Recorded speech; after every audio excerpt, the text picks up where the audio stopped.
Hi friends, ఈరోజు సైకాలజీలో ఉన్న గ్రంథాలు ఎలా ఈజీ గుర్తుపెట్టుకోవచ్చో ఒక కోర్స్ చెప్తాను. ఇది టెట్ మరియు డిఎస్సీలలో మనకి ఒక మార్క్ ఖచ్చితంగా వచ్చే టాపిక్ అనమాట. కాబట్టి ఫస్ట్ చాప్టర్ అయిన వికాస దృక్పథాల్లో మనం ఎన్ని గ్రంథాలు ఉన్నాయంటే 22 గ్రంథాలు ఉన్నాయి మొత్తం. అవి ఇప్పుడు 5 నిమిషాలు నేర్చుకుందాం, ఓకేనా. ఫస్ట్ గ్రంథం వచ్చేసి హెరిడిటరీ జీనియస్. దీని రచయిత ఎవరంటే గాల్టన్, సర్ ఫ్రాన్సిస్ గాల్టన్. దీన్ని ఎలా గుర్తుంచుకోవచ్చు అంటే జీనియస్ అంటే మేధావి. నువ్వు పుట్టుకతో మేధావి అయితే కనుక నువ్వు లైఫ్లో ఎక్కడికో వెళ్ళిపోతావు, గాన్, ఓకేనా. నువ్వు లైఫ్లో ఎక్కడికో వెళ్ళిపోతావు. నువ్వు జీనియస్ అయితే లైఫ్లో ఎక్కడికో వెళ్ళిపోతావు, Galton. Hereditary genius Galton. Next Galton రాసిన ఇంకో గ్రంథం ఏంటంటే an enquiry into human faculty and its development. Galton. దీన్ని ఎలా గుర్తుపెట్టుకోవచ్చు అంటే ఎంక్వైరీ, పోలీసులు ఎంక్వైరీ చేస్తారు ఎందుకంటే దొంగ పారిపోయినప్పుడు, గాల్టన్. ఇక్కడ జీనియస్, నువ్వు మేధావి అయితే లైఫ్లో ఎక్కడికో వెళ్ళిపోతావు, గాల్టన్. అలాగే ఇక్కడ పోలీసులు ఎంక్వైరీ చేస్తారు ఎందుకంటే దొంగ పారిపోయినప్పుడు, గాల్టన్. ఈ గాల్టన్నే ఫాదర్ ఆఫ్ యూజెనిక్స్ అంటారు,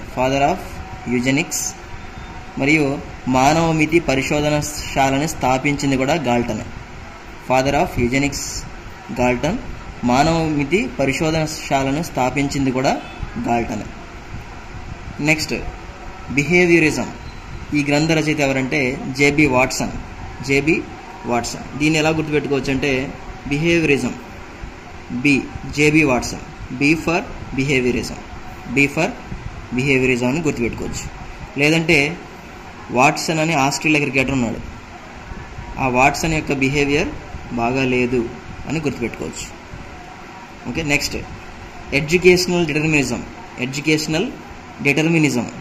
దీని గ్రంథ రచయిత ఎవరంటే డబ్ల్యూసి బాగ్లే. ఇవాళ ఈ తరంలో ఇప్పుడు ఎడ్యుకేషన్ ఎలా ఉందంటే అస్సలు బాగలే. ఎందుకు బాగలేదంటే మార్క్స్ వచ్చేస్తున్నాయి కానీ వాళ్ళ దగ్గర కంటెంట్ ఉండట్లేదు కాబట్టి బాగాలేదని గుర్తుపెట్టుకోండి. ఎడ్యుకేషన్ బాగలే. Next developmental psychology. మనం డెవలప్ అవ్వాలంటే హార్లిక్స్ తాగాలి. Elizabeth Hurlock. Developmental psychology, Elizabeth Hurlock. Next వచ్చేసి 6th one language and mind. 7th one వచ్చేసి the logical structure of linguistic theory. Next వచ్చేసి lectures on government and binding. ఈ 3 గ్రంథాలు రాసింది కూడా నోమ్ చామ్స్కీ. ఈ మూడింటిని ఎలా గుర్తుపెట్టుకోవాలంటే నోమ్ చామ్స్కీ ఎల్ఎల్బి చేశాడని గుర్తుపెట్టుకోవచ్చు.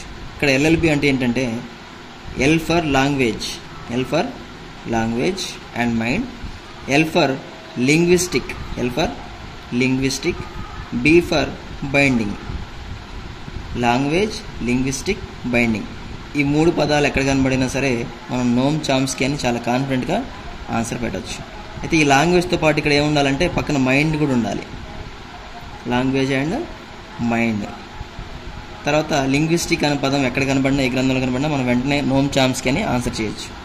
తర్వాత బైండింగ్, గవర్నమెంట్ అండ్ బైండింగ్ అని కనబడినా అది నోమ్ చామ్స్కీనే, ఓకే. ఈ నోమ్ చామ్స్కీనే ఫాదర్ ఆఫ్ మోడర్న్ లింగ్విస్టిక్స్ అంటారనమాట. ఈయన నేటివిస్ట్ దృక్పథాన్ని కూడా ప్రతిపాదించాడు. సో ఇదంతా నోమ్ చామ్స్కీకి సంబంధించింది అనమాట. నెక్స్ట్ సింటాక్టిక్ స్ట్రక్చర్స్ అనే గ్రంథం. అది కాకుండా యు ఫర్ యూనివర్సల్ గ్రామర్ అంటే సార్వత్రిక వ్యాకరణం, టీ ఫర్ ట్రాన్స్ఫర్మేషనల్ గ్రామర్ రూపాంతర వ్యాకరణం, ఎఫ్ ఫర్ ఫార్మల్ గ్రామర్ నియత వ్యాకరణం, జీ ఫర్ జనరేటివ్ గ్రామర్ ఉత్పాదక వ్యాకరణం. సో ఇక్కడ గ్రామర్ అనే పదం ఎక్కడ కనబడినా సరే మనకు వెంటనే నోమ్ చామ్స్కీ గుర్తు రావాలి, ఓకేనా. తర్వాత ఇక్కడ సింటాక్టిక్ స్ట్రక్చర్స్, ఈ గ్రంథం కూడా నోమ్ చామ్స్కీదే. సింటాక్టిక్ స్ట్రక్చర్స్ అనే పదం కనబడినా మనం నోమ్ చామ్స్కీ గుర్తు రావాలి. లింగ్విస్టిక్ అని పదం కనబడినా, లాంగ్వేజ్ అండ్ మైండ్ అని కనబడినా, బైండింగ్ అని కనబడినా, స్ట్రక్చర్స్ అని కనబడినా మనకి నోమ్ చామ్స్కీ గుర్తుకు రావాలి. ఇంకోటి ఏంటంటే గ్రామర్ అనే పదం కనబడినా మనకి నోమ్ చామ్స్కీ అని ఆన్సర్ చేసేయచ్చు. Next psychology of the child, 10th one psychology of the child. 11th one the language and thought of a child. 12th one the origins of intelligence in children. Next 13th one the psychology of intelligence. ఈ 4 గ్రంథాలు రాసింది కూడా gene పియాజే. దీన్ని ఎలా గుర్తుపెట్టుకోవాలంటే psychology of the child చివరిలో child వచ్చింది చూడండి, child. తర్వాత థాట్ ఆఫ్ ఏ చైల్డ్ చివరిలో మళ్ళీ చైల్డ్ వచ్చింది. Next intelligence. సో ఇక్కడ ఏంటంటే చివరిలో చైల్డ్ అని ఉంటుంది. ఇంకోటి ఏంటంటే సైకాలజీ ఆఫ్ ద చైల్డ్ ఇది. తర్వాత ఇది thought of a child. Psychology of the child అన్న, థాట్ ఆఫ్ ఏ చైల్డ్ అన్న, ఇంటెలిజెన్స్ అని కనబడిన జీన్ పియాజే రచయిత. ఓకేనా, చివరిలో చైల్డ్ అని కనబడిన తర్వాత ఇంటెలిజెన్స్ అని వచ్చిన జీన్ పియాజే అని మనం ఆన్సర్ చేయొచ్చు. కాకపోతే ఇది కొంచెం గుర్తుపెట్టుకుంటే ఇంకా మంచిది, కన్ఫ్యూజన్ లేకుండా వేరే గ్రంథాలకి దీనికి కన్ఫ్యూజ్ అవ్వకుండా. Psychology of the child, thought of a child, ఇవి 2 జీన్ పియాజే. అలాగే ఇంటెలిజెన్స్ అని కనబడిన జీన్ పియాజే. నెక్స్ట్ వచ్చేసి the philosophy of moral development, the measurement of moral judgment, తర్వాత the psychology of moral development. ఈ 3 గ్రంథాలు మనం గమనిస్తే కనుక మోరల్ అనే పదం కామన్గా ఉంది. మోరల్ అంటే నైతిక. కాబట్టి ఈ మోరల్ అనే పదం కనపడిందంటే మనం లారెన్స్ కోల్బర్గ్ అని కాన్ఫిడెంట్గా ఆన్సర్ చేసేయచ్చు. మోరల్ అనే పదం కనపడిందంటే గ్రంథాలలో లారెన్స్ కోల్బర్గే. ఓకేనా. Next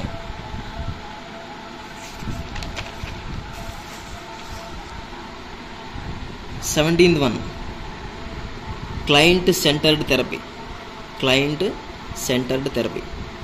on becoming a person, A way of being, freedom to learn for 80s. Client centred therapy on becoming a person, A way of being, freedom to learn for 80s. ఈ 4 గ్రంథాలు రాసింది కూడా curl Rogers. మరి దీన్ని ఎలా గుర్తుపెట్టుకోవాలి, ఈ 4 గ్రంథాలను ఎలా గుర్తుపెట్టుకోవాలంటే కార్ల్ రోజర్స్ ఏం చేసేవాడంటే కారులో ఒక దారి గుండా ప్రయాణించేవాడు. వే ఆఫ్ బికమింగ్, ఒక దారి గుండా ప్రయాణించేవాడు. ఎందుకు అయ్యా అంటే తన క్లయింట్స్కి థెరపీ చేయడానికి. మరి కారులోనే ఎందుకు వెళ్ళాడు అంటే అతను 80sలో ఉన్నాడు అన్నమాట. 80 years అతనికి, వృద్ధుడు కాబట్టి నడవలేడు కాబట్టి కారులో వెళ్ళేవాడు.